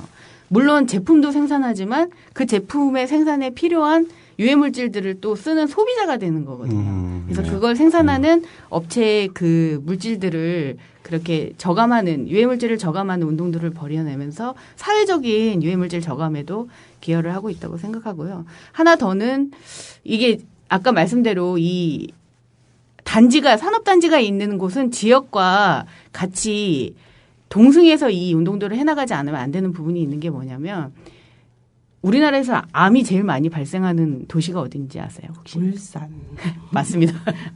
예, 안타깝게도 울산이 우리나라에서 암 발생률이 제일 높은 도시입니다. 그래서 저희가 지금 뭐 발암물질 없는 지역 만들기 운동 차원에서 울산과 군산에서 두 군데서 지금 활동들을 벌여내고 있는데요. 아까도 말씀드렸지만 보통 주택단지가 산업단지 바로 옆에 있는 경우가 굉장히 많아요. 그렇기 때문에 산업단지에서 쓰고 있는 발암물질들이 그 주변에 있는 주택단지에 어떤 영향을 끼칠지는 아무도 모르는 거죠. 그걸 뭐 누가 검사를 하는 건 아니기 때문에. 그래서 현장 내에서 발암물질을 줄여가고 또 그 주변에 있는 주택단지에 있는 주민들이 함께 그 발암물질을 없애는 운동들을 같이 해나가면 전 사회적인 발암물질 저감 운동에 이제 기여를 할 수 있다라는 생각으로 지금 발암물질 없는 울산 만들기와 발암물질 없는 군산 만들기 시민행동 이렇게 해서 이 어떤 조직체를 꾸려서 지금 지역적으로 발암물질 저감 운동을 실현하고 있습니다. 그러니까 힘 있는 산별노조, 사회에 뭐 우리 문제이기도 하지만 사회에 기여하는 중요한 방식 중에 하나겠네요. 네. 한 가지 뭐 더 말씀드리면 그런 그 사업 중에 아까 그 말씀드린 화학물질 감시 네트워크에서 그걸 하고 있어요. 뭐냐면 작년에 심상정 의원실에서 자료가 나온 건데 우리나라 기업체 있지 않습니까? 기업체 중에 그 자신들이 쓰는 화학물질 정보를 공개하는 기업체 공개율이 몇 퍼센트 정도나 될 것 같습니까? 100% 중에. 아까 얘기 들어보니까 뭐 삼성은 영업 비밀이라고 뭐 못 가르쳐줘 안 알려줌 이러고 있다는 거. 그래서 10%예요. 그러니까 전체 사업장 중에 공개하는 비율이 10%에 해당되는 사업장만 공개하고 있습니다. 대기업 같은 경우는 92.5%가 공개를 안 하고 있어요. 그러니까 삼성은 당연히 깜짝 놀랐네. 한다는 건 줄 알았어요. 공개하지 않고 있습니다. 그래서 지금 그 화학물질 감시 네트워크에서 시민사회단체와 노동계 다 합쳐하고 민주노총이랑 해서 하고 있는 게 뭐냐면 화학물질 공개 청구 운동을 하고 있습니다. 그러니까 공개율이 너무 적잖아요. 그 암모니아 몰랐듯이 주변에 쓰는 내 동네 주변 공장에서 무슨 물질이 쓰고 있는지 모른단 말이에요. 주민들이. 알아야 대처도 하고 조심도 하고 뭐 할 거 아닙니까? 그래서 화학물질 정보를 공개해라라고 하는 청구 운동을 그 국민들하고 노동조합의 조합원들을 대상으로 해서 청구 인단을 모아서 청구 운동을 준비 중에 있습니다. 그래서 다음 주 정도에 청구 기자회견을 할 예정인데요. 이제 그런 뭐 활동을 통해서 노동자와 주민, 지역 주민이 같이 건강권을 지켜내는 그런 활동들을 전개하고 있습니다. 정보를 공개한다는 것, 알게 된다는 것이 굉장히 중요한 의미가 있는 거군요. 우리가 지금 안전한 대한민국 허구 뭐 이런 얘기를 하고 있는데 뭐 서두에 뭐 잠깐 설명은 드렸습니다만 그 4월은 노동자 건강권 쟁취의 날, 달로 되어 있죠. 이 민주노총이 주도하고 있는데 설명 부탁드립니다. 그 4월 28일이 세계 산재 사망 노동자 추모의 날이어서 민주노총은 매년 4월 달에 노동자 건강권 쟁취의 날 사업을 하고 있습니다. 여러 가지 방향으로 진행이 되고 있는데요. 가장 사업장 안에서는 그 산재 안전 점검이라든지 아니면은 이제 산재 사망 처벌 강화나 아니면 하청 산재 문제에 대한 교육을 한다든지 현수막을 건다든지 이런 것들을 하고 있고요. 또 매년 그 다른 연대 단체들과 같이 살인기업 선정을 합니다. 살인기업이라고 하는 것은 결국 이제 지금 현재 묻지마 노동자 죽음의 행진이라고 저는 생각을 하는데요. 법이 무시되고 아무런 정보도 알려주지 않은 상태에서 노동자가 계속 죽어나가는 것은 결국 기업에 의한 살인행위가 아니냐. 이런 것 속에서 지금 한 9년째 하고 있는 게 있습니다. 그런 살인기업 선정식을 하고요. 중요하게는 4월 26일 날 서울에서 각 전국의 민주노총의 각각의 전국 조합원들하고 또 지금 여러 연대단체들, 비정규 단체도 있고, 안전보건 단체도 있고, 또 종교계도 있고 있는데요. 많은 단체들이 모여서 산재 사망 노동자를 또 추모하고, 또 산재와 관련된 문제의식을 제기하는 그런 추모제를 진행할 예정에 있습니다. 장소가 아직 확정되지는 못했죠. 예정된 장소가 있었는데, 지금 변동이 생기고 있습니다. 예. 네, 장소 확정되면 반드시 알려드리겠습니다. 관심 가져주시고요. 저희들이 일반적인 녹음 팟캐스트 같은 경우는 시간 제한을 받지 않는데, 이거는 이제 방송을 맞춰야 됩니다. 그래서 충분한 얘기를 다 못 나누는 건 분명해요. 그러나, 방송 시간을 맞추기 위해서, 한 1분 정도씩 마무리 좀, 요 얘기만은 꼭 해야 되겠다 싶은 얘기들 돌아가면서 좀 해주시고 마무리하도록 하겠습니다. 4월이 원래 저희 노동안전 보건 담당하는 사람들한테는 산재 사망 노동자를 기리고 추모할 수 있는 달입니다. 그래갖고 4월 28일날 보통 그걸 기념하는데 올해 4월은 이런 세월호 같은 엄청난 사건이 발생하다 보니 참 다가오는 의미가 좀 다른 것 같고요. 제가 어저께 뉴스를 봤는데 박근혜 대통령이 실내 체육관 가서 엄중 처벌이란 말을 막 몇 번 강조를 하더라고요. 내가 책임자를 엄중 처벌하겠다. 근데 저희가 맨날 주장하는 게 엄중 처벌이거든요. 사업주 엄중 처벌. 사람이 이렇게 많이 죽고 나서야 엄중 처벌을 얘기할 문제는 아니고요. 미리 우리가 그동안 여러 번 주장을 했듯이 엄중 처벌이 됐더라면 이런 대응으로 이러한 사고들은 나지 않았을 거라는 생각이 들어서 이제 그런 부분들을 앞으로도 계속 이 법적인 제도나 이런 개선 투쟁에 좀 같이 해야 되지 않을까 이렇게 생각합니다. 법에는 1,000만 원 미만의 과태료예요. 이 사고에 대해서 선박 안전법을 위반했다면. 저기라. 예. 제가 가장 안타깝게 생각하는 거는 산재 사망이 하청 비정규 노동자에게 집중적으로 발생하고 있다는 겁니다.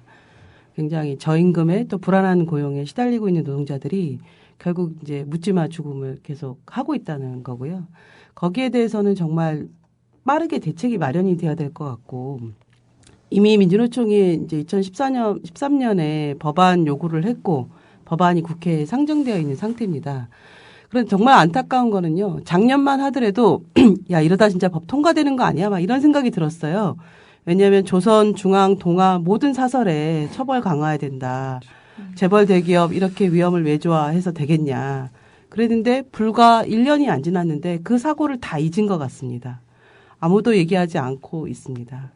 그런 과정에 계속 반복적인 사망으로 노동자는 죽고 있습니다. 그래서 오늘의 이걸 좀 계기로 해서 다시 한번 국회에서 법도 개정되고 또 노동자의 건강권을 지키는 것이 또 결국 지역 주민의 건강권과 다 연계된다라는 것을 또 그것을 위해서도 민주노총이 어떻게 부분적으로 좀 하고 있는가를 말씀드렸으니까요. 많은 관심과 지지를 부탁드리겠습니다. 예. 매년 2,000명이 넘는 노동자들이 산업 현장에서 죽어나가고 있는데요. 이제는 산업 현장의 재해를 넘어서 일반 국민들의 사회적 안전 문제까지 지금 위협을 당하고 있는 상황까지 직면한 거 아닙니까? 그래서 대한민국 자체가 위험 사회인데요. 지금 6월달 지자체 선거를 앞두고 후보들이 각 지역에다가 온갖 개발 공약을 다 쏟아내고 있습니다. 난개발 공약이죠. 그런 허무맹랑한 사기성 공약에 속지 말고 정말로 지역의 친환경적인 개발을 할 수 있는 지역 노동자들이나 시민들, 국민들이 안심하게 살 수 있는 그런 개발 공약들이 잘 감시를 할 수 있도록 그렇게 해야 될 것 같고요. 저희 노동조합도 이런 것들을 좀 감시 역할을 충분히 할 거고요. 다시 한번 이런 세월호 사고를 계기로 우리나라의 총체적인 안전보건의 실태 이런 것들을 다시 재점검하는 그런 계기가 되었으면 좋겠습니다. 네, 감사합니다. 네, 다 좋은 말씀 해주셔서 저는 약간 다른 방향에서 국민TV 팟캐스트 방송에서 이 산업재해와 관련된 걸 달아주셔서 감사드리고요. 왜 말씀드리냐면 제가 한 2년 전부터 좀 어려운 문제잖아요. 심각한 얘기고. 그래서 이거를 좀 국민들한테 조금 더 편하고 쉽게 재미는 아닌데 유익하게 전달해 드리려고 개인 팟캐스트 방송을 나는 무방비다라고 하는 방송으로 했었어요. 그래서 이렇게 자기 팟캐스트 광고도 하시고 그렇죠. 네. 그래서 이제 그런 의미는 이게 이제 시민들이나 국민들이 많이 알아야 되거든요. 그리고 많이 전달이 돼야 되고 다치지 않으면 관심이 없잖아요. 지금 산업재해에. 그래서 앞으로도 관심을 가지고 앞으로도 우리 국민 TV에서 이제 노동과 세계에 좀 이렇게 활용해 주셨는데 보다 이 안전보건과 관련된 팟캐스트 방송이 뭐 이렇게 독립화돼서 하나의 이런 꼭지로 되면 참 좋지 않을까 그렇게 생각이 듭니다. 그 부분은 국민TV에 얘기할 게 아니고요. 그럼요. 저한테 얘기하신 분입니다. 그렇습니까? 국민TV는 단지 제작 송출해 주시는 분입니다. 그렇습니까? 그래서 뭐 저도 이제 뭐 열심히 하긴 할 텐데요. 이런 방송이 많이 만들어졌으면 좋겠습니다. 이상입니다. 네, 필히 고려하겠습니다. 다들 바쁘신데 장시간 고생하셨습니다. 고맙습니다. 수고하셨습니다. 54년 전 오늘 청년 학생들은 부정선거를 규탄하며 거리에 나섰습니다. 총칼에 쓰러지면서 민주주의를 외쳤습니다. 민주노총은 오늘 오후 2시부터 서울역에서 민생파탄, 민주파괴, 박근혜 정권 심판, 4.19 범국민대회를 개최하기로 했으나 세월호 참사로 희생된 분들과 유족들의 마음을 감안하여 행사를 취소하였습니다. 다시 한번 유족들에게 깊은 애도의 뜻을 전합니다. 지금까지 민주노총 홍보실장 정호희였습니다. 다음 주에 뵙겠습니다. 국민라디오